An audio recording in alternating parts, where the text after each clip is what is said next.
Friends मोर गोटे नुआ fresh blog को आपण मानक स्वागत। तो आज हूँ शनिवार एबे टाइम है आसिक गोटे।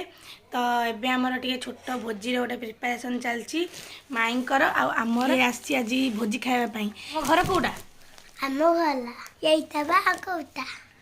तो आमर से भोजी आसी चलन देखिए से कौन भोजी प्रिपेरेसन चलती चलते आपको देखा ये छणा हो कोबी भोजी ये सब छणा सब रही ये आमर कोबी रसा प्रस्तुत हो गला। एबे सब आम बसिलु खाइबा ये सब आम चार जन बस जे के गोटा कुढ़ा किए खाइबा राक्षस देवी। हाँ मना केमती लगुच केमी लगुच तकारी